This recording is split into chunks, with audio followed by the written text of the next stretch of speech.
Friends அனைவருக்கும் இனிய காலை வணக்கம். 12ஆம் வகுப்பில் பொலிட்டிக்கல் சயின்ஸ்னு ஒரு புத்தகம் இருக்குதுங்க. அந்த புத்தகத்தில் இந்தியாவில் கூட்டாட்சி அப்படின்னு ஒரு பாடம் இருக்குது. இந்த பாடத்தை நம்ம இந்த வீடியோவில் பார்க்க போகிறோம். எப்படி பார்க்க போகிறோம்னா கேள்வி மற்றும் பதில்களாக பார்க்க போகிறோம். கேள்வி பதில் அப்படின்னா அதாவது கண்டமேனிக்கு கேள்வியை வைக்காமல் ஒரு டாபிக் இருக்குன்னா அந்த டாபிக் ரிலேட்டடாக என்னென்ன கேள்விகள் இருக்குது அப்படிங்கிறத தொகுத்து கொடுத்துருக்கோம். இந்த வீடியோ கண்டிப்பாக உங்களுக்கு யூஸ்ஃபுல்லாக இருக்கும். ஸோ வீடியோவை முழுமையாக பாருங்கள். பார்த்துட்டு உங்களுடைய ஒப்பீனியன் என்னவோ அதை வந்து மறக்காமல் கமெண்ட்டில் போட்டு விடுங்கள். உங்களுடைய ஒப்பீனியனை வச்சு தான் அடுத்தடுத்த வீடியோக்களை நாங்கள் மேக் பண்ணணும். ஸோ பார்த்து மறக்காமல் உங்களுடைய ஒப்பீனியனை கமெண்ட்டில் போட்டு விடுங்க. சரி, நம்ம முதல்ல பார்க்க போகிற டாபிக் இந்தியாவில் கூட்டாட்சி. கூட்டாட்சி முறைனா என்ன, அது எப்படி உருவாச்சு, இந்தியாவில் எப்படி வந்தது அப்படிங்கிறத பார்க்க போகிறோம். முதல் கேள்வியை பாருங்கள். உலகில் முதலில் கூட்டாட்சி அமைப்பு தோன்றிய நாடு. கூட்டாட்சி அப்படிங்கிற கான்செப்ட் உலகத்திலேயே முதல்ல எங்கே உருவாச்சுன்னா அமெரிக்காவில் தான் உருவாச்சு.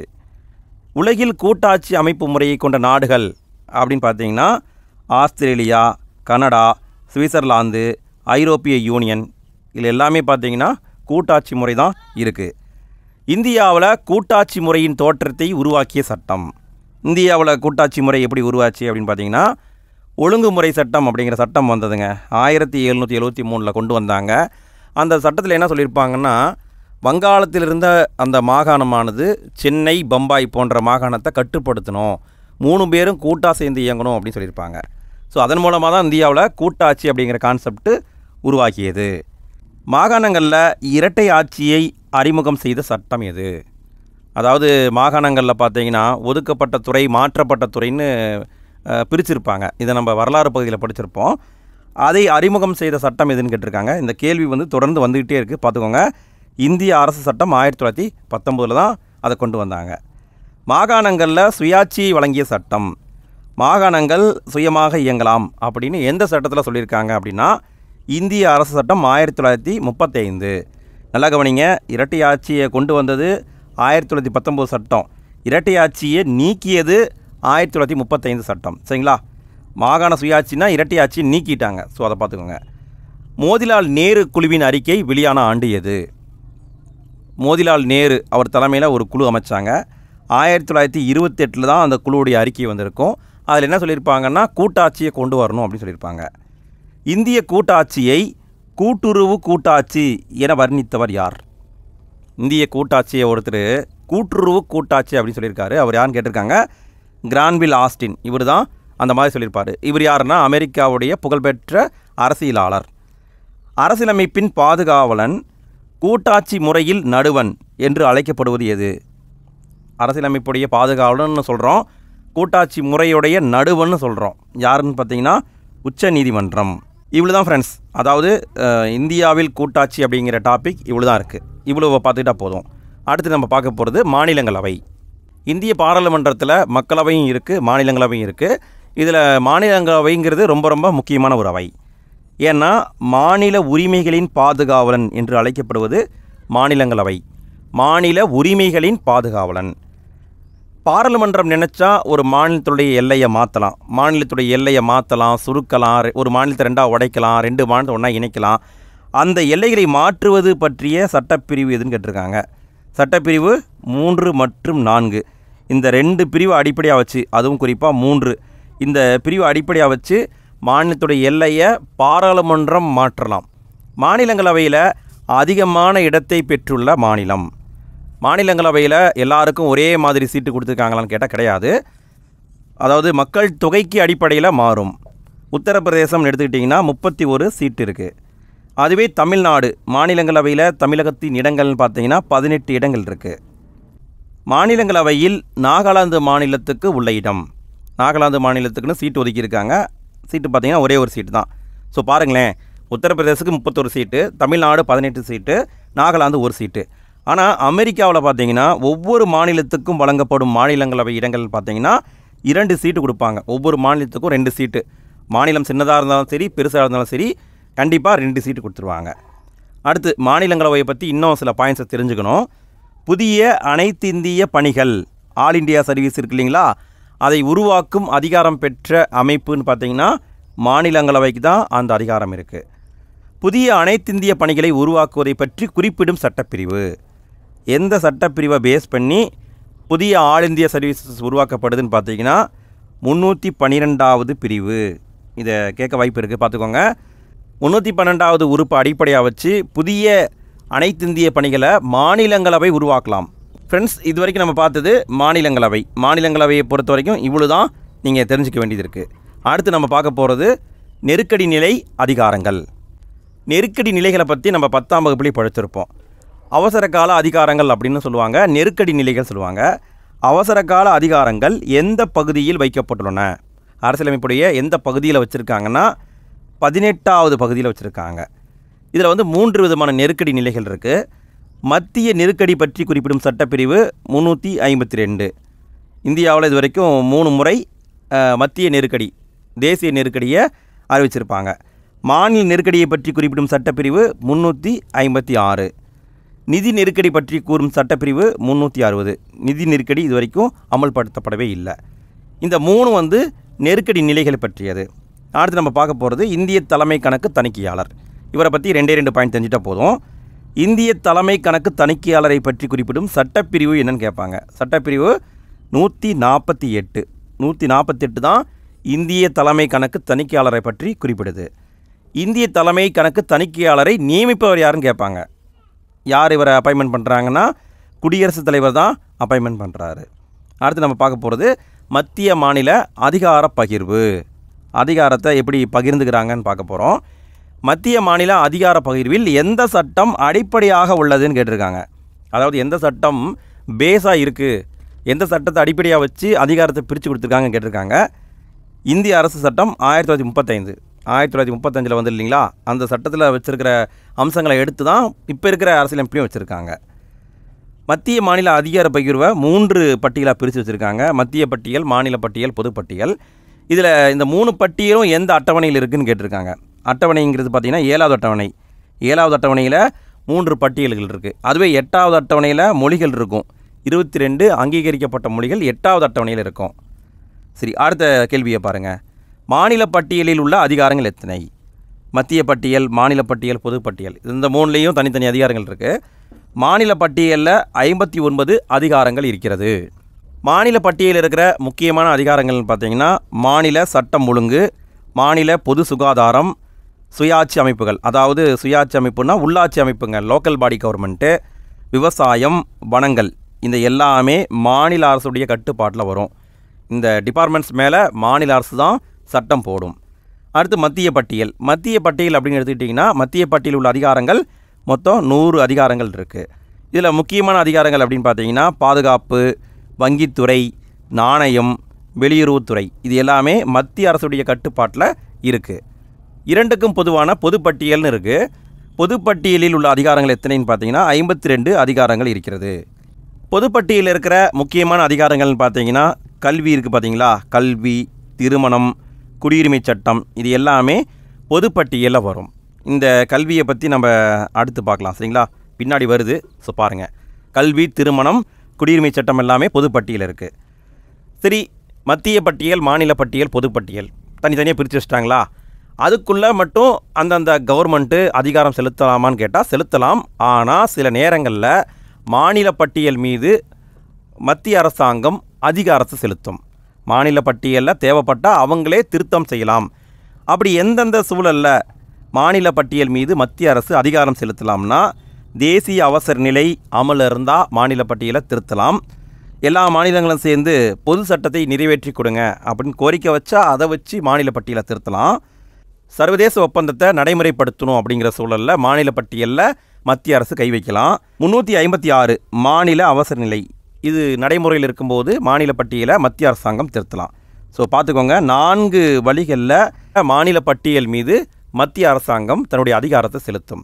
பொதுப்பட்டியல் அப்படின்னு எடுத்துக்கிட்டிங்கன்னா பொதுப்பட்டியலில் 2 பேருமே சட்டம் போடலாம், மத்திய அரசும் போடலாம், மாநில அரசும் போடலாம்.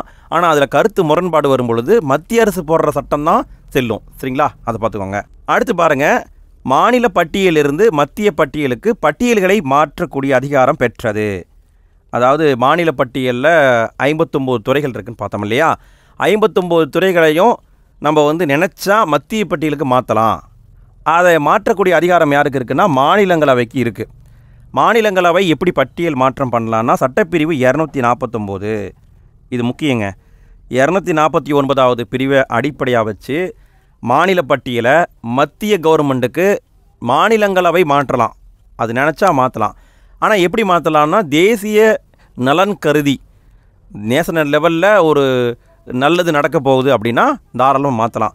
ஆனால் எவ்வளோ காலத்துக்கு மாற்றலான்னா, இங்கே பாருங்களேன், மாநில பட்டியலிருந்து மத்திய பட்டியலுக்கு எவ்வளோ காலத்துக்கு ஒரு பட்டியலை மாற்றலான்னா 1 வருடங்களுக்கு மாற்றி வைக்கலாம். நிரந்தரமாக மாற்ற முடியாது, 1 வருடங்களுக்கு மாற்றி வைக்கலாம். ஆனால் எத்தனை வருடம் வேண்டுமானாலும் ஒவ்வொரு வருஷமாக எக்ஸ்டெண்ட் பண்ணிக்கிட்டே போகலாம். சரிங்களா? அதை பார்த்துக்கோங்க. இந்த 249ங்கிறது முக்கியம். அடுத்து நம்ம பார்க்க போகிற டாபிக் வரி பகிர்வு. வரியை எப்படி மத்திய அரசும் மாநில அரசும் ஷேர் பண்ணிக்கிறாங்க அப்படின்னு பார்க்க போகிறோம். நிதி அதிகார பகிர்வு எந்த சட்டத்தை பிரதிபலிக்கிறது? அதாவது இந்தியாவில் பார்த்திங்கன்னா நிதி அதிகாரத்தை பிரித்து வச்சுருக்காங்க. மத்திய அரசு இந்தந்த வருவாய் சோர்ஸஸை வச்சுக்கலாம், மாநில அரசு இந்தந்த வருவாய் சோர்ஸஸை வச்சுக்கலாம் அப்படின்னு பிரித்து வச்சுருக்காங்க. அந்த நிதி அதிகார பகிர்வு எந்த சட்டத்தை பிரதிபலிக்கிறதுனா இந்திய அரசு சட்டம் 1935 அதில் சொல்லப்பட்டிருக்கிற அம்சத்தை தான் எடுத்து அப்படியே வச்சுருக்காங்க. வருமான வரி பகிர்வு எத்தனை வழிகளில் தீர்மானிக்கப்படுகிறது அப்படின்னா 5 வழிகளில் தீர்மானிக்கப்படுகிறது. அதாவது பார்த்திங்கன்னா வருமானத்தை 5 வழிகளில் மத்திய அரசும் மாநில அரசும் ஷேர் பண்ணிக்கிறாங்க. அந்த வழிகள் என்னென்னங்கிறத பார்த்துடலாமா? முதல் வழின்னு பார்த்தீங்கன்னா மத்திய அரசுக்கு ஒதுக்கப்படும் வரி. அதாவது மத்திய அரசுக்கு மட்டும்தான் அந்த வரியை ஒதுக்கிடுவாங்க. மத்திய அரசு தான் அதை வசூல் பண்ணி அவங்க பயன்படுத்திக்குவாங்க. இப்போ உதாரணம் சொல்லணுன்னா சுங்கவரி. சுங்கவரி என்பது மத்திய அரசுக்கு ஒதுக்கப்பட்ட வரி. இரண்டாவது வழின்னு பார்த்தீங்கன்னா மாநில அரசுக்கு ஒதுக்கப்படும் வரி. அதாவது மாநில கவர்மெண்ட்டுக்குன்னு சொல்லி ஒதுக்கி விட்டுட்டாங்க. அதில் வரக்கூடிய இன்கம்மை மாநில அரசு பயன்படுத்திக்கலாம். இப்போ உதாரணமாக சொல்லணுன்னா விற்பனை வரி. இது மாநில அரசுடைய கட்டுப்பாட்டில் வரும். மூன்றாவது அப்படின்னு பார்த்தீங்கன்னா சட்டப்பிரிவு 268 பேஸ் பண்ணி மத்திய அரசாங்கம் வரி விதிக்கும். வரியை போடுறது யாருன்னா மத்திய அரசாங்கம். ஆனால் அந்த வரியை வசூல் பண்ணி பயன்படுத்துறது யாருன்னா மாநிலங்கள் வசூலித்து பயன்படுத்திக்கும். அதாவது வரி போடுறது மத்திய அரசு, வசூலித்து பயன்படுத்துறது மாநில அரசு. உதாரணமாக சொல்லணுன்னா முத்திரை வரி, கலால் வரி, இதை சொல்லலாம். இந்த 2 வரியும் போடுறது மத்திய அரசு, ஆனால் வசூலித்து அதை யூஸ் பண்ணிக்கிறது யார்? மாநில அரசு பயன்படுத்திக்கும். இதை பற்றி சொல்லக்கூடியது சட்டப்பிரிவு 268. இதை கேட்டிருக்காங்க. இந்த சட்டப்பிரிவுகளை பார்த்துட்டே வாங்க. அடுத்து 4வது வழிமுறைன்னு பார்த்தீங்கன்னா சட்டப்பிரிவு 269. இது என்ன அப்படின்னு கேட்டிங்கன்னா மத்திய அரசாங்கம் தான் வரி போடும், ஆனால் மத்திய அரசாங்கமே வசூலிக்கும். வசூலிச்சுட்டு அதை மாநிலங்களுக்கு கொடுத்துரும். அதாவது நானே வரியை போட்டு வசூலித்து உன்கிட்ட கொடுத்துட்றேன்பா அப்படின்னு மத்திய அரசாங்கமே வரியை போட்டு வசூலித்து அதை மாநிலங்களுக்கு கொடுத்துரும். இப்போ உதாரணமாக சொல்லணுன்னா செய்தித்தாள்களில் வரக்கூடிய விளம்பரங்கள் மீதான வரி. இப்போ செய்தித்தாளில் விளம்பரம் வருது, அதுக்கு மத்திய அரசாங்கம் வரி போட்டு காசு வாங்குது. வாங்கிட்டு அதை மாநிலங்களுக்கு கொடுத்துரும். இந்தாங்க நீங்களே வச்சுக்கோங்க அப்படின்ட்டு. அதை பற்றி சொல்லக்கூடியது 269. 5வது வழி அப்படின்னு பார்த்தீங்கன்னா சட்டப்பிரிவு 270, 272 சொல்லுதுங்க. இதில் என்ன சொல்லியிருக்காங்கன்னா மத்திய அரசால் விதிக்கப்பட்டு வசூலிக்கப்பட்டு மாநிலங்களுக்கிடையே பகிர்ந்து அளிக்கப்படும் வரிகள். அதாவது மத்திய அரசாங்கம் வரி போடுவாங்க, வசூலிப்பாங்க, அதை ஒரே மாநிலத்துக்கு கொடுக்க மாட்டாங்க, அதை மாநிலங்களுக்கு ஷேர் பண்ணி கொடுப்பாங்க. உதாரணமாக சொல்லணுன்னா விவசாய வருமானம் தவிர்த்த பிற வருமானங்கள் மீதான வரி. பிற இன்கம் வரும் இல்லைங்களா, அதுக்கு மேலே டேக்ஸ் போடுவாங்கள்ல, அந்த வரியை எல்லா மாநிலங்களுக்கும் மத்திய அரசாங்கம் பிரித்து கொடுத்துரும். இதை பற்றி சொல்லக்கூடியது 270, 272. இதெல்லாம் பார்த்துக்கோங்க. 268, 269, 270, 272லாம் முக்கியம். அடுத்து மத்திய அரசுக்கும் மாநில அரசுக்கும் சொல்லிட்டு சில நிறுவனங்கள் இருக்குது. அந்த நிறுவனங்களை நடத்தியும் அவங்க காசு பார்த்துக்கலாம். இப்போ உதாரணமாக பார்த்தீங்கன்னா மத்திய அரசால் நடத்தப்படும் வருமான நிறுவனங்கள். மத்திய அரசுக்கு இன்கம் வரக்கூடிய சில நிறுவனங்கள் இருக்குது. தொழில் நிதி நிறுவனம், ரயில்வே துறை, ஒலிபரப்புத்துறை, அஞ்சல் துறை, இதெல்லாமே பார்த்திங்கன்னா மத்திய அரசுடைய கட்டுப்பாட்டில் இருக்குது. அவங்களுக்கு இன்கம் வரும் இந்த நிறுவனங்கள் மூலமாக. மாநில அரசும் சில நிறுவனங்களை நடத்தும். மாநில அரசால் நடத்தப்படும் வருமான நிறுவனங்கள் அப்படின்னு பார்த்திங்கன்னா மின்சாரம், நீர்ப்பாசனம், வனங்கள், தரைவழி போக்குவரத்து, இதெல்லாம் பார்த்திங்கன்னா மாநில அரசுடைய கட்டுப்பாட்டில் இருக்கும். இதில் வரக்கூடிய இன்கம் எல்லாம் மாநில கவர்மெண்ட்டுக்கு போயிடும். இதை கேட்டிருக்காங்களான்னு கேட்டால் கேட்டிருக்காங்க. அதாவது எப்படி டிஎன்பிசி கேட்டிருக்காங்கன்னா இந்த 4ல் ஏதோ ஒன்று மாற்றி போட்டுட்டு கீழ்கண்டவற்றில் பொருந்தாது எது அந்த மாதிரி கேட்டிருக்காங்க. முந்தைய ஆண்டுகளில் வந்திருக்கு. ஸோ பார்த்துக்கோங்க. சரிங்களா? அடுத்து நம்ம பார்க்க போகிறது நிதிக்குழு. நிதிக்குழுவை பற்றிய அரசியலமைப்பு சட்டப்பிரிவு அப்படின்னு பார்த்தீங்கன்னா சட்டப்பிரிவு 280. 280 நிதிக்குழுவை பற்றியது. 10ஆம் வகுப்பிலே கொடுத்துருப்பாங்க. நிதிக்குழு எத்தனை ஆண்டுகளுக்கு ஒரு முறை அமைக்கப்படும்னு பார்த்தீங்கன்னா 5 ஆண்டுகளுக்கு ஒரு முறை அமைப்பாங்க. இப்போ 16வது நிதி ஆணையத்தை அமைச்சிருக்காங்க. நிதி ஆணையம்னு சொல்லுவாங்க, நிதிக்குழுன்னு சொல்லுவாங்க. யார் தலைமையில் அமைக்கப்பட்டிருக்குதுன்னா அரவிந்த் பணக்காரியா அவர் தலைமையில் தான் அமைக்கப்பட்டிருக்குது. ஒரு நிதிக்குழுவில் எத்தனை உறுப்பினர்கள் இருப்பாங்க? இதான் அடுத்த கேள்வி. நிதிக்குழுவில் ஒரு தலைவர் இருப்பாருங்க, 4 உறுப்பினர்கள் இருப்பாங்க. மொத்தம் பார்த்திங்கன்னா நிதிக்குழுவில் 5 பேர் இருப்பாங்க. இந்த 5 பேருக்கும் தகுதிகள் அப்படிங்கிறது வேறு வேறையாக இருக்கும். இப்போ நிதிக்குழுவில் தலைவராக இருப்பார் இல்லைங்களா, அவருக்கு தேவையான தகுதி அப்படின்னு பார்த்தீங்கன்னா அவர் பொது விவகாரங்களில் போதுமான அளவுக்கு அனுபவம் பெற்றவராக இருக்கணும். அவருக்கு ஜென்ரல் நாலேஜ் அதிகமாக இருக்கணும். யாருக்கு? தலைவருக்கு. மீதம் இருக்கிற 4 உறுப்பினர்களில் 3 உறுப்பினர்களுக்கு தகுதிகள்னு பார்த்தீங்கன்னா நிதி நிர்வாகம், பொருளாதாரம், பொது கணக்குகள், அரசு நிதித்துறை எல்லாத்துலேயுமே அவங்க டேலண்டடாக இருக்கணும். 4ஆவதாக இருக்கிற ஒரு உறுப்பினருக்கு தகுதி என்னன்னு பார்த்தீங்கன்னா உயர் நீதிமன்ற நீதிபதியாக தகுதிகள் இருக்கணும். சரிங்களா? இப்படி மொத்தம் 5 பேர் இருப்பாங்க நிதிக்குழுவில். சரி, நிதிக்குழு என்னென்ன பரிந்துரை வழங்கும்? இதுதான் அடுத்த கேள்வி. நிதிக்குழு மொத்தமாக 5 பரிந்துரையை வழங்குவாங்க. என்னென்ன பரிந்துரைன்னு பார்த்தீங்கன்னா வரக்கூடிய வருமானத்தை, மத்திய அரசுக்கு வரக்கூடிய வருமானத்தை மத்திய மாநில அரசுக்கு எப்படி பகிர்ந்து கொள்வது, மத்திய அரசுக்கு எவ்வளோ ஷேரு, மாநில அரசுக்கு எவ்வளோ ஷேருங்கிறத அவங்க முடிவு பண்ணுவாங்க. உதவி மானியம் வழங்கப்படும் வழிமுறைகள்.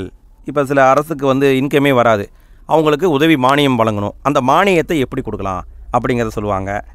பஞ்சாயத்து அமைப்புகளுடைய நிதி ஆதாரத்தை வலுப்படுத்தும் நோக்கத்துடன் இந்தியாவின் தொகுப்பு நிதி அதை அதிகரிப்பதற்கான பரிந்துரைகள். அதே மாதிரி நகராட்சி அமைப்புகளுடைய நிதி ஆதாரத்தை வலுப்படுத்தும் நோக்குடன் இந்தியாவுடைய தொகுப்பு நிதியை அதிகரிப்பதற்கான ரெக்கமெண்டேஷனை வழங்குறது. குடியரசுத் தலைவரால் நிதி சம்பந்தப்பட்ட விஷயங்களில் கோரப்படும் பரிந்துரைகள், ஏதாவது கேட்குறாரு அப்படின்னா அதை வழங்குவது. இந்த 5ம் நிதி ஆணையத்துடைய வேலைகள். அடுத்து நம்ம பார்க்க போகிற தலைப்பு மாநிலங்களுக்கு இடையேயான குழு. இந்த குழுவில் எல்லா மாநிலங்களும் உறுப்பினராக இருப்பாங்க. ஏதாவது ஒரு பிரச்சனை வருதுன்னா அந்த பிரச்சனையை பற்றி இந்த குழு விவாதிக்கும். சரி, இந்த குழு சம்பந்தமான கேள்விகளை பார்த்துடலாம். மாநிலங்களுக்கு இடையேயான குழுவை பற்றிய சட்டப்பிரிவு. மாநிலங்களுக்கு இடையேயான குழுவை அமைக்கணும் அப்படின்னு சொல்லக்கூடிய சட்டப்பிரிவு 263வது பிரிவு. நோட் பண்ணிக்கோங்க, கேட்க வாய்ப்பு இருக்குது. அடுத்து பாருங்கள், பொது நலனுக்காக மாநிலங்களுக்கு இடையேயான குழுவை உருவாக்கும் அதிகாரம் பெற்றவர். அதாவது இந்த குழுவை உருவாக்கும் அதிகாரம் யாருக்கு இருக்குது அப்படின்னு கேட்டால் குடியரசுத் தலைவர் தான் இருக்குது. அவர் பொது நலனுக்காகத்தான் இந்த குழுவை உருவாக்குவார். மாநிலங்களுக்கு இடையேயான குழுவுடைய பணிகள் அப்படின்னு பார்த்தீங்கன்னா 3 விதமான பணிகளை இந்த குழுவானது மேற்கொள்ளும். முதல் பணி, மாநிலங்களுக்கு இடையிலும் சிக்கல்களை ஆராய்ந்து ஆலோசனை வழங்குவது. இப்போ ஏதாவது 2 ஸ்டேட்டுக்கு இடையே பிரச்சனை வருதுன்னா அந்த பிரச்சனைக்கு சொல்யூஷனை கண்டுபிடிச்சி சொல்கிறது. 2வது வேலை என்னன்னு பார்த்தீங்கன்னா மத்திய மாநில அரசுகளுக்கிடையே பொதுவான விஷயங்களை பற்றி விவாதிப்பது. பொதுவாக ஏதாவது விஷயம் இருக்குன்னா அதை பற்றி டிஸ்கஸ் பண்ணுறது. 3வது வேலை என்னென்னு பார்த்தீங்கன்னா ஒரு குறிப்பிட்ட விஷயத்தில் மாநிலங்களிடையே ஒத்துழைப்பை அதிகரிப்பதற்கான பரிந்துரைகளை வழங்குதல். அடுத்து பாருங்கள், எந்த குழுவின் பரிந்துரையின்படி மாநிலங்களுக்கு இடையேயான குழு தோற்றுவிக்கப்பட்டது. மாநிலங்களுக்கு இடையேயான குழு அமைக்கணும்னு சொல்லி பரிந்துரை செய்த குழு எதுன்னு கேட்டிருக்காங்க. சர்க்காரியா குழு, இந்த குழு தான் பரிந்துரை செய்துள்ளது. இந்த மாநிலங்களுக்கு இடையேயான குழுவில் உறுப்பினர்கள் அப்படின்னு பார்த்தீங்கன்னா இதில் பிரதமர் இருப்பார். பிரதமர் தான் இதனுடைய தலைவராக இருப்பார். எல்லா மாநில முதல்வர்கள் இருப்பாங்க, யூனியன் பிரதேசங்களுடைய முதல்வர்கள் இருப்பாங்க, 6 ஒன்றிய அமைச்சரவை உறுப்பினர்கள் கொண்ட குழு இருக்கும். இவை எல்லாம் சேர்ந்தது தான் மாநிலங்களுக்கு இடையேயான குழு. மாநிலங்களுக்கு இடையேயான குழுவுக்குள்ளேயே நிலைக்குழுன்னு ஒன்று இருக்குது. இந்த நிலைக்குழு தனியாக இருக்காது, மாநிலங்களுக்கு இடையேயான குழுவுக்குள்ளேயே இருக்கும். இந்த நிலைக்குழு யார் தலைமையில் உருவாக்கப்படும் அப்படின்னு கேட்டிங்கன்னா மத்திய உள்துறை அமைச்சர். நல்லா கவனிங்க, மாநிலங்களுக்கு இடையேயான குழுவின் தலைவர் பிரதமர், ஆனால் நிலைக்குழுவுடைய தலைவர் மத்திய உள்துறை அமைச்சர். இந்த நிலைக்குழு எதுக்காக உருவாக்கப்படும்னா மாநிலங்களுக்கு இடையே ஒத்துழைப்பை அதிகப்படுத்துறதுக்காக தான் இந்த குழு உருவாக்கப்பட்டிருக்கும். இந்த நிலைக்குழுவில் எத்தனை உறுப்பினர்கள் இருப்பாங்கன்னு பார்த்தீங்கன்னா மத்திய உள்துறை அமைச்சர் இருப்பார், 5 மத்திய அமைச்சர்கள் கொண்ட ஒரு குழு இருக்கும், 9 மாநில முதல்வர்களை கொண்டவர்கள் இருப்பாங்க. ஸோ இத்தனை பேர் நிலைக்குழுவில் இருப்பாங்க. அடுத்து நம்ம பார்க்க போகிறது மண்டல குழுக்கள். மாநிலங்களுக்கு இடையேயான குழுங்கிறது ஒரே ஒரு குழு தாங்க. இந்தியா முழுக்க இருக்கிற எல்லாரும் சேர்ந்தது ஒரே ஒரு குழு தான், அதுக்குள்ளே நிலைக்குழு இருக்குது. அடுத்து நம்ம பார்க்க போகிறது மண்டலக்குழு. மண்டலக்குழு அப்படின்னா இந்தியாவை ஒவ்வொரு ஜோனாக பிரிச்சிருக்காங்க, அந்த ஜோன் வைஸ் குழுக்கள் இருக்குது. மண்டல குழுக்கள் எந்த சட்டத்தின் மூலம் தோற்றுவிக்கப்பட்டன அப்படின்னா மாநில மறுசீரமைப்பு சட்டம் 1956 கொண்டு வந்தாங்க இல்லைங்களா, அந்த சட்டத்தின் மூலமாக தான் மண்டல குழுக்கள் உருவாக்கப்பட்டது. மண்டல குழுக்களின் நோக்கம் கூட்டுறவு கூட்டாட்சி வழக்கத்தை வளர்ப்பது அப்படின்னு சொல்லி ஜவஹர்லால் நேரு அவங்க குறிப்பிட்டிருக்காங்க. கூட்டுறவு கூட்டாட்சியை உருவாக்குவது தான் மண்டல குழுவுடைய நோக்கம் அப்படின்னு சொல்லிட்டு ஜவஹர்லால் நேரு அவங்க சொல்லியிருக்காங்க. ஆரம்பத்தில் உருவாக்கப்பட்ட மண்டல குழுக்கள் அப்படின்னு பார்த்தீங்கன்னா 5 மண்டல குழுக்கள் ஆரம்பத்தில் உருவாக்கப்பட்டது. வடக்கு மண்டல குழு, தெற்கு மண்டல குழு, கிழக்கு, மேற்கு, மத்திய மண்டல குழுன்னு சொல்லிட்டு ஆரம்பத்தில் 5 மண்டல குழுக்கள் தான் உருவாக்கப்பட்டது. பிறகு வடகிழக்கு மாநிலங்களுக்கான சிறப்பு மண்டல குழு உருவாக்கப்பட்டது. வடகிழக்கு மாநிலங்களுக்கான சிறப்பு மண்டல குழு எப்பொழுது உருவாக்கப்பட்டதுன்னா 1971 உருவாக்கப்பட்டது. இதை கேட்க வாய்ப்பு இருக்குது, பார்த்துக்கோங்க. 1971 தான் உருவாக்கியிருக்காங்க. மண்டல குழுக்கள் ஆரம்பத்தில் 5 உருவாக்கப்பட்டது. பிறகு 1971 வடகிழக்கு மாநிலங்களுக்கான சிறப்பு குழு உருவாக்குனாங்க. அப்போ தற்போது உள்ள மண்டல குழுக்களின் எண்ணிக்கைன்னு பார்த்தீங்கன்னா 6 மண்டல குழுக்கள் இருக்குது. இந்த எல்லா மண்டல குழுக்கள்லேயும் பொது தலைவராக இருப்பவர் யார் அப்படின்னு பார்த்தீங்கன்னா மத்திய உள்துறை அமைச்சர். நல்லா கவனிங்க, பிரதமர் கிடையாது, மத்திய உள்துறை அமைச்சர் தான் எல்லா மண்டல குழுவிலையும் தலைவராக இருப்பார். ஒவ்வொரு மண்டல குழுவிலும் உள்ள உறுப்பினர்கள் அப்படின்னு பார்த்தீங்கன்னா ஒவ்வொரு மாநில முதல்வர்கள் இருப்பாங்க, 2 அமைச்சர்கள் இருப்பாங்க, யூனியன் பிரதேசம் இருந்தால் அதனுடைய தலைவர்கள் அவங்க இருப்பாங்க. இவங்கெல்லாம் சேர்ந்து தான் மண்டல குழு. அடுத்து நம்ம பார்க்க போகிறது நதி ஆணையம். நதி ஆணையங்கள் சட்டம் கொண்டு வரப்பட்ட ஆண்டு எதுன்னு கேட்டிருப்பாங்க. 1956 தான் நதி ஆணையங்கள் சட்டம் கொண்டு வரப்பட்டது. இதன்படி நதிநீர் தீர்ப்பு ஆணையம் உருவாக்கப்பட்டது. நதிநீர் தீர்ப்பு ஆணையம் எந்த சட்டத்தின்படி உருவாக்கப்பட்டது? நதிநீர் தீர்ப்பு ஆணையத்தை உருவாக்கியிருப்பாங்க. எந்த சட்டம்னு பார்த்தீங்கன்னா மாநிலங்களுக்கு இடையேயான நதிநீர் சிக்கல் சட்டம் 1956 கொண்டு வந்திருப்பாங்க. அதாவது நதி ஆணையம்னாலும் ஒரே ஆண்டு தான், நதிநீர் சிக்கல் சட்டம்னாலும் ஒரே ஆண்டு தான். 1956 கொண்டு வந்திருப்பாங்க. எப்படி கொண்டு வந்திருப்பாங்கன்னா அரசியலமைப்புடைய சட்டப்பிரிவு 262. இது வந்து நதிநீர் தீர்ப்பு ஆணையத்தை பற்றியது. ஸோ இதை கேட்க வாய்ப்பு இருக்குது, பார்த்துக்கோங்க. 262ங்கிறது நதிநீர் தீர்ப்பு ஆணையத்தை பற்றியது. மாநிலங்களுக்கிடையே பார்த்தீங்கன்னா சில நதிநீர் பிரச்சனைகள் இருக்குது. எந்தெந்த மாநிலங்கள்னு பார்த்துக்கோங்க, இதை கூட கேட்க வாய்ப்பு இருக்குது. இப்போ காவிரி பிரச்சனைன்னு எடுத்துக்கிட்டிங்கன்னா தமிழ்நாடு, கர்நாடகா, கேரளா, புதுச்சேரி போன்ற 4 மாநிலங்களுக்கிடையே பிரச்சனை ஓடிக்கிட்டு இருக்குது. மகதாயின்னு ஒரு ஆறு ஓடுதுங்க. இந்த ஆற்று பிரச்சனைன்னு பார்த்தீங்கன்னா கோவா, மகாராஷ்டிரா, கர்நாடகா இந்த 3 ஸ்டேட்டுக்கிடையே ஓடிக்கிட்டு இருக்குது. சட்லஜ் நதி பிரச்சனை பஞ்சாப், ஹரியானா இந்த 2 மாநிலங்களுக்கிடையே ஓடிக்கிட்டு இருக்குது. ஸோ இதெல்லாம் பார்த்துக்கோங்க, இதை வந்து கேட்க வாய்ப்பு இருக்குது. மாநிலங்களுக்கிடையேயான நதிநீர் தீர்ப்பு ஆணையத்தின் தலைவரை நியமிப்பவர் யாருன்னு கேட்டிருக்காங்க. அதாவது நதிநீர் தீர்ப்பாணையம்னு ஒன்று இருக்கும்ல, அதுக்குன்னு ஒரு தலைவரை நியமிப்பாங்கள்ல, அந்த தலைவரை நியமிப்பவர் யாருன்னு பார்த்தீங்கன்னா உச்சநீதிமன்றத்துடைய தலைமை நீதிபதி தான் நதிநீர் தீர்ப்பாணையத்துடைய தலைவரை நியமிப்பார்.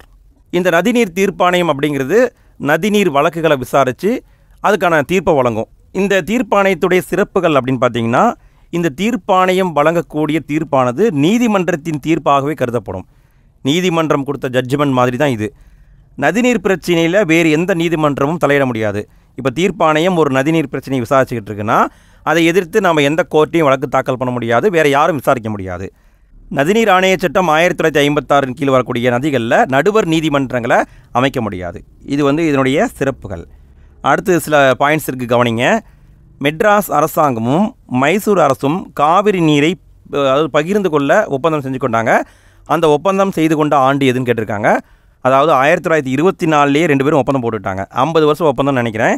அந்த ஒப்பந்தம் காலாவதியான ஆண்டு 1974. இந்த ஒப்பந்தம் காலாவதியான பிறகு 2 பேருக்கு இடையே நதிநீர் பங்கீடு சம்பந்தமான பிரச்சனை வருது. அதனால் என்ன பண்ணுறாங்கன்னா நதிநீர் சிக்கல் சட்டம் 1956 படி காவிரி நதிநீர் நடுவர் மன்றம் அமைக்கப்படுது. 1991 மத்திய அரசாங்கம் அமைச்சாங்க, நடுவர் மன்றத்தை அமைச்சாங்க. அந்த நடுவர் மன்றம் தீர்ப்பு வழங்கிய ஆண்டு அப்படின்னு பார்த்தீங்கன்னா 2006 தீர்ப்பு வழங்கினாங்க. 1991 அமைச்சாங்க, 2006 தீர்ப்பு வழங்கினாங்க. பில்லிக்குண்டு அப்படின்னு ஒரு இடம் இருக்குதுங்க, கர்நாடகா பார்டரு. அந்த பார்டரில் இவ்வளோ தண்ணீரை தமிழகத்துக்கு வழங்கணும் அப்படின்னு சொல்லிட்டு இந்த நடுவர் மன்றம் தீர்ப்பு வழங்கியிருக்கும். அதை எதிர்த்து உச்சநீதிமன்றத்துக்கும் போயிருப்பாங்க. அங்கேயும் பார்த்தீங்கன்னா தமிழ்நாட்டுக்கு குறிப்பிட்ட அளவு நீரை வந்து வழங்கணும் அப்படின்னு ஆர்டர் போட்டிருப்பாங்க. எவ்வளோ நீர் வழங்கணும்னு பார்த்தீங்கன்னா 177.25 டிஎம்சி அளவுக்கு தண்ணீரை வழங்கணும் அப்படின்னு உச்சநீதிமன்றமும் தன்னுடைய தீர்ப்பில் கொடுத்துருக்கோம். அடுத்து நம்ம பார்க்க போகிறது நிதி ஆயோக். நிதி ஆயோக் எப்பொழுது உருவாக்கப்பட்டதுன்னு எல்லாருக்கும் தெரியும். ஜனவரி 1, 2015 உருவாக்கியிருப்பாங்க. திட்டக்குழுவுக்கு மாற்றாக உருவாக்கியிருப்பாங்க. இந்தியாவின் மாற்றத்திற்கான தேசிய நிறுவனம் அப்படின்னு தமிழில் சொல்லலாம். நிதி ஆயோக்குடைய தலைவர் யாருன்னு பார்த்தீங்கன்னா இந்திய பிரதமர் தான் நிதி ஆயோக்குடைய தலைவராக இருப்பார். அதுவே நிதி ஆயோக்குடைய நிர்வாகத் தலைவர் யாருங்க? நிர்வாகத் தலைவர் துணைத் தலைவர். முதல் துணைத் தலைவர் அரவிந்த் பனகாரியா. அடுத்து பாருங்கள், நிதி ஆயோக்குடைய உறுப்பினர்கள் யாருன்னு கேட்டிருக்காங்க.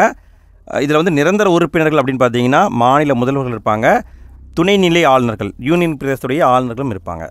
இவங்க எல்லாரும் சேர்ந்து தான் நிதி ஆயோக். நிதி ஆயோக்குடைய நோக்கம் என்ன, எதுக்காக கொண்டு வந்திருக்காங்கன்னா உறுதியான மாநிலங்கள் உறுதியான தேசத்தை உருவாக்குவது. மாநிலங்கள் வருவாய் ஆதாரத்தை பெற வேண்டும். அதாவது உறுதியான தேசத்தை உருவாக்கணும், மாநிலங்களும் உறுதியாக இருக்கணும், உறுதியான தேசமும் உருவாக்கணும். மாநிலங்களுடைய வருவாய் ஆதாரத்தை அதிகப்படுத்தணும் அப்படிங்கிறதுக்காக தான் நிதி ஆயோக்கை கொண்டு வந்திருக்காங்க. அடுத்து நம்ம பார்க்க போகிறது இந்திய கூட்டாட்சியில் உள்ள பிரச்சனைகள். இப்போ என்ன பிரச்சனை ஓடிக்கிட்டு இருக்குது அப்படிங்கிறத நம்ம பார்க்க போகிறோம். மாநில ஆளுநர்கள் கூட்டாட்சி முறைக்கு எதிராக இருப்பதாக விமர்சித்த குழு. அதாவது தமிழ்நாடு அரசு ஒரு குழு அமைச்சதுங்க, மத்திய மாநில உறவை விசாரிக்க ராஜமன்னார் குழு அப்படிங்கிறது 1969 தமிழக அரசால் உருவாக்கப்பட்டிருக்கும். இந்த குழு என்ன சொல்லியிருக்கோம்னா, மாநில ஆளுநர்கள் கூட்டாட்சி முறைக்கு எதிராக இருக்கிறார்கள் அப்படின்னு சொல்லியிருக்கோம். ஆளுநர்களுடைய அதிகாரத்தை குறைக்க வேண்டும் என்று வலியுறுத்தியவர் அறிஞர் அண்ணா அவர்கள் தான். தமிழ்நாட்டில் 1967 ஆட்சி அமைச்சிருப்பார். அவர் என்ன சொல்லியிருப்பாருன்னா, ஆளுநர்களுடைய அதிகாரத்தை குறைக்கணும் அப்படின்னு சொல்லியிருப்பார். அடுத்து இடையில் பார்த்தீங்கன்னா ஒரு 3 கேள்வி மாறி வந்து விட்டதுங்க. அதாவது நம்ம முன்னாடி பார்த்த ஞாபகம் இருக்குங்களா, பட்டியல் மாற்றம் அதெல்லாம் பார்த்தோம்ல, அங்கே வந்திருக்கணும், இங்கே வந்துருச்சு. சரி பார்த்துக்கோங்க. அரசியலமைப்பை திருத்துவது பற்றிய சட்டப்பிரிவு எதுன்னு பார்த்தீங்கன்னா 368. இந்த 368 எந்த பகுதியில் இருக்குது அப்படின்னா 20வது பகுதியில் இருக்குங்க. அரசியலமைப்பில் 20வது பகுதியில் 368 இருக்குது. இதை அடிப்படையாக வச்சு தான் சட்டத்தை திருத்துறாங்க. அதன்படி பார்த்தீங்கன்னா ஒரு பட்டியல், என்ன பட்டியல்? கல்வி பொதுப்பட்டியல் இருக்குது. ஆனால் ஆரம்பத்தில் மாநில பட்டியல் இருந்தது. அதை பொதுப்பட்டியலுக்கு எப்போ மாற்றினாங்கன்னா 1976 42வது அரசியலமைப்பு சட்டத்தை திருத்தம் பண்ணாங்க. அதன் மூலமாக பொதுப்பட்டியலுக்கு மாற்றிட்டாங்க. அடுத்து நம்ம பார்க்க போகிறது நிர்வாக சீர்திருத்த குழுக்கள். இந்தியாவில் இதுவரைக்கும் எத்தனை நிர்வாக சீர்திருத்த குழுக்கள் அமைக்கப்பட்டுள்ளதுன்னு பார்த்தீங்கன்னா 2 நிர்வாக சீர்திருத்த குழுக்களை அமைச்சிருக்காங்க. முதல் குழுங்கிறது 1966 அமைக்கப்பட்டது. இரண்டாவது குழு 2005 அமைக்கப்பட்டது. முதலாவது நிர்வாக சீர்திருத்த குழு அமைக்கப்பட்ட ஆண்டுன்னு பார்த்தீங்கன்னா 1966 அமைச்சாங்க. மொரார்ஜி தேசாய் அவர் தலைமையில் அமைச்சாங்க. இதனுடைய தலைவராக பிறகு கே அனுமந்தையா அவர் வந்தார். முதலாவது நிர்வாக சீர்திருத்த குழு எத்தனை அறிக்கையை வழங்கினாங்கன்னா 20 அறிக்கையை வழங்கினாங்க. அடுத்து இரண்டாவது நிர்வாக சீர்திருத்த குழு, இந்த குழு எப்போ அமைக்கப்பட்டதுன்னு பார்த்தீங்கன்னா 2005 திரு வீரப்ப மொய்லி அவர் தலைமையில் அமைச்சிருப்பாங்க. அடுத்து பார்த்தீங்கன்னா வி ராமச்சந்திரன் அவர் அடுத்த தலைவராக வந்திருப்பார். ஸோ 2 நிர்வாக சீர்திருத்த குழுக்கள் அமைச்சிருக்காங்க, பார்த்துக்கோங்க. 1966, 2005. அடுத்து நம்ம பார்க்க போகிறது மத்திய மாநில உறவை பற்றி ஆராய அமைக்கப்பட்ட குழுக்கள். இதில் முதலாவது குழுன்னு பார்த்தீங்கன்னா ராஜமன்னார் குழு. ராஜமன்னார் குழு அமைக்கப்பட்ட ஆண்டு எது அப்படின்னு பார்த்தீங்கன்னா 1969 தமிழ்நாடு அரசு அமைச்சிருப்பாங்க. மத்திய மாநில உறவை பற்றி ஆய்வு செய்வதற்காக அமைச்சிருப்பாங்க. ராஜமன்னார் குழுவில் இடம்பெற்றவர்கள் அப்படின்னு பார்த்தீங்கன்னா பி.வி. ராஜமன்னார் இவர் தலைவருங்க. ஏ. லட்சுமண சுவாமி இவர் சென்னை பல்கலைக்கழகத்துடைய துணைவேந்தராக இருந்தவர். பி. சந்திர ரெட்டி இவர் ஆந்திராவை சேர்ந்தவர். இவர் நீதிபதிங்க. மொத்தம் 3 பேர் கொண்ட குழு தான் ராஜமன்னார் குழு. ராஜமன்னார் குழு 1969 அமைக்கப்பட்டது. இந்த குழு தனது பரிந்துரையை வழங்கிய ஆண்டுன்னு பார்த்தீங்கன்னா 1971 பரிந்துரையை வழங்கியிருப்பாங்க. ராஜமன்னார் குழுவின் பரிந்துரைகள் யாவை? இது முக்கியங்க, பார்த்துக்கோங்க. இவங்க என்ன சொல்லியிருப்பாங்கன்னா, சட்டப்பிரிவு 263 படி மாநிலங்களுக்கு இடையான குழுவை உடனடியாக அமைக்க வேணும்னு சொல்லியிருப்பாங்க. அது வரைக்கும் அமைச்சிருக்க மாட்டாங்க. ஸோ இந்த குழு ரெக்கமெண்டேஷன் பண்ணியிருக்கோம். ராஜமன்னார் குழு தான் மாநிலங்களுக்கு இடையான குழுவை அமைக்கணும் அப்படின்னு சொல்லியிருப்பாங்க. அடுத்து பார்த்தீங்கன்னா தேசத்துடைய பாதுகாப்பு, வெளியுறவு தவிர இந்த 2 டிபார்ட்மெண்ட் தவிர அனைத்து அதிகாரத்தையும் மாநிலங்களுக்கு இடையான குழுக்கிட்ட கொடுக்கணும் அப்படின்னு சொல்லியிருப்பாங்க. அடுத்து பார்த்தீங்கன்னா சட்டப்பிரிவு 256, 257, 339 2 இது எல்லாமே மாநிலங்களுக்கு எதிரான சட்டப்பிரிவுகள். இந்த பிரிவுகளை நீக்கணும் அப்படின்னு சொல்லியிருப்பாங்க.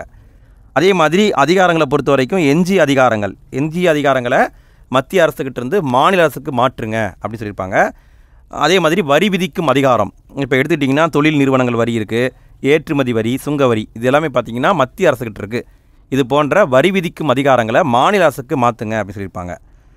அரசியலமைப்புடைய பகுதி 18 இருக்கிற 356 இது மாநில அவசர நிலை. இதை கடைசி ஆயுதமாக பயன்படுத்த வேண்டும், சாதாரண சட்ட ஒழுங்கு பிரச்சனைக்கு பயன்படுத்தக்கூடாது அப்படின்னு சொல்லியிருப்பாங்க. அகில இந்திய பணிகள், அதாவது ஆல் இந்தியா சர்வீசஸ் இருக்கு இல்லைங்களா, அது மாநிலங்களுக்கு எதிராக இருக்குது. ஸோ அதை நீக்க வேண்டும் அப்படின்னு சொல்லியிருப்பாங்க.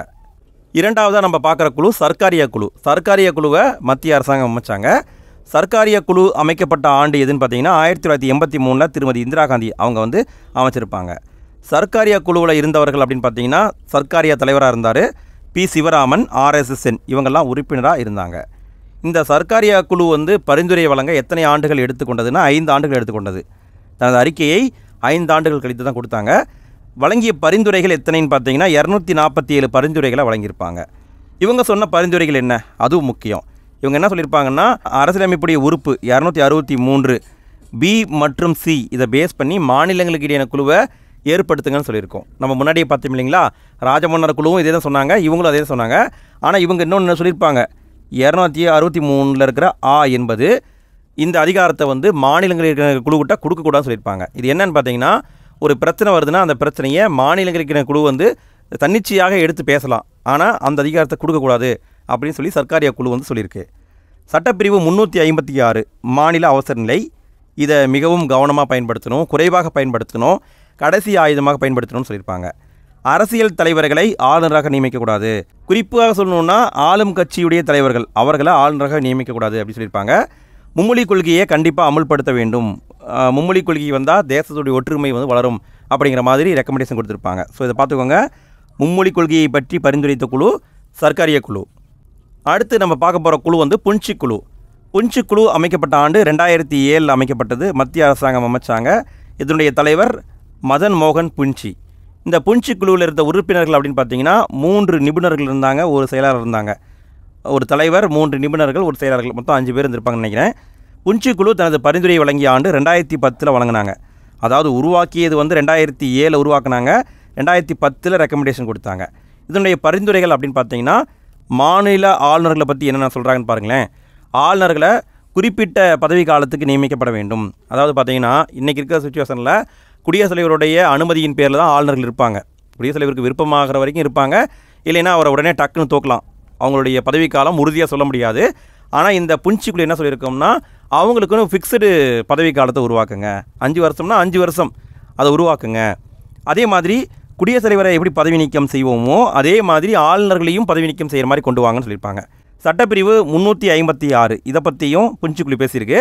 என்ன சொல்லியிருக்குன்னா, அதாவது 356 மாநிலம் முழுக்க போட தேவையில்ல, எந்த ஏரியாவில் கிளர்ச்சி ஏற்படுதோ அந்த மாவட்டம் அல்லது அந்த பகுதியில் மட்டும் அமல்படுத்தலாம் அப்படின்னு சொல்லியிருப்பாங்க. அதே மாதிரி சட்டப்பிரிவு 355 356 இதில் வந்து மாற்றங்கள் செய்ய வேண்டும் அப்படின்னு சொல்லியிருப்பாங்க.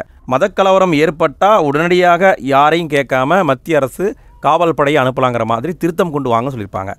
அடுத்த குழு பாருங்கள், வெங்கட செல்லையா குழு. இது வந்து 2000 அமைக்கப்பட்டிருக்கும். அரசியலமைப்பில் பல சீர்திருத்தங்களை கொண்டு வரணும் அப்படிங்கிறதுக்காக இந்த குழுவை அமைச்சிருப்பாங்க. கடைசியாக நம்ம பார்க்க போகிறது எஸ்ஆர் பொம்மை வழக்குங்க. இந்த வழக்கோட இந்த பாடம் முடியுது. ஃப்ரெண்ட்ஸ், இவ்வளோ நேரம் வீடியோவை பார்த்துருப்பீங்க நான் நம்புகிறேன். வீடியோ எப்படி இருந்தது அப்படிங்கிறத மறக்காமல் கமெண்ட்டில் போட்டு விடுங்க. வீடியோ பிடிச்சிருந்தால் லைக் போடுங்க ஃப்ரெண்ட்ஸ். நிறைய பேர் பார்க்குறீங்க, லைக் போட மறந்துடுறீங்க. நீங்கள் போடுற லைக், நீங்கள் போடுற பாசிட்டிவான கமெண்ட்ஸு எல்லாமே எங்களுக்கு பூஸ்டப்பாக இருக்குது. ஸோ உங்களுடைய ஒப்பீனியனை மறக்காமல் கமெண்ட்டில் போடுங்க. வீடியோ பிடிச்சிருந்தா லைக் போடுங்க. உங்களுடைய ஃப்ரெண்ட்ஸுக்கும் வீடியோவை ஷேர் பண்ணி விடுங்க. எஸ்ஆர் பொம்மை வழக்குன்னு ஒரு வழக்கு இருக்குதுங்க. ரொம்ப ஃபேமஸான வழக்கு. 1994 இந்த வழக்கு வந்து உச்சநீதிமன்றத்தால் தீர்ப்பு வழங்கப்பட்டிருக்கும். எஸ்ஆர் பொம்மை அப்படிங்கிறவர் பார்த்தீங்கன்னா கர்நாடகா மாநிலத்துடைய 11வது முதல்வர். இவர் கர்நாடகாவில் இருந்தபோது மத்திய அரசாங்கம் இவருடைய ஆட்சியை வந்து கலைச்சிருப்பாங்க. மாநில அவசர நிலையை அறிவித்து இவருடைய ஆட்சியை கலைச்சிருப்பாங்க. அதை எதிர்த்து அவர் வந்து உச்சநீதிமன்றத்தில் வழக்கு தொடுத்திருப்பார். அந்த வழக்கானது மத்திய மாநில உறவுகள் குறித்த, மாநில உரிமைகள் குறித்த வழக்கில் முக்கியமான ஒரு தீர்ப்பை ஏற்படுத்தியிருக்கு. இதில் வந்து உச்சநீதிமன்றம் என்ன சொல்லியிருப்பாங்கன்னா சில விஷயங்களை சொல்லியிருப்பாங்க. 356 அப்படிங்கிற மாநில அவசர நிலை பற்றிய சரத்தை மிக கவனமாக கடைசி ஆயுதமாக தான் பயன்படுத்தணும். தேவையில்லாமல் சும்மா சின்ன ரீசனுக்கெல்லாம் பயன்படுத்தக்கூடாது. ஒரு மாநிலத்தில் அவசர நிலையை கொண்டு வரணுன்னா அந்த மாநில ஆளுநர் விரிவான அறிக்கையை நாடாளுமன்றத்தில் தாக்கல் பண்ணணும். அந்த அறிக்கையில் அவர் தெளிவாக சொல்லியிருக்கணும் ஏன் வந்து மாநில அவசர நிலையை கொண்டு வரணும் அப்படின்ட்டு. அந்த அறிக்கையை வந்து நாடாளுமன்றத்துடைய இரு அவைகளும் வந்து ஒத்துக்கொள்ளணும். ஒத்துக்கிட்ட பிறகு தான் அந்த மாநில சட்டப்பேரவையை கலைக்க முடியும் அப்படின்னு சொல்லியிருப்பாங்க. அதே மாதிரி வந்து நீங்கள் தப்பாக வந்து 356 பயன்படுத்துகிறீங்கன்னா அதை நீதிமன்றத்தால் சீராய்வு செய்ய இயலும். நாங்கள் வந்து சீராய்வு பண்ணுவோம் அப்படின்னு சொல்லியிருப்பாங்க. இந்த 356வது பிரிவை பற்றி அம்பேத்கரே சொல்லியிருக்காரு. என்ன சொல்லியிருக்காருன்னா தேவையற்ற வார்த்தை அப்படின்னு குறிப்பிட்டிருக்காரு. ஸோ இதை கேட்க வாய்ப்பு இருக்குது. 356வது பிரிவை தேவையற்ற வார்த்தை என வர்ணித்தவர் doctor B R. Ambedkar. Okay friends, இந்த வீடியோவில் முழு பாடத்தையும் பார்த்துட்டோம். அடுத்த வீடியோவில் சந்திப்போம். நன்றி.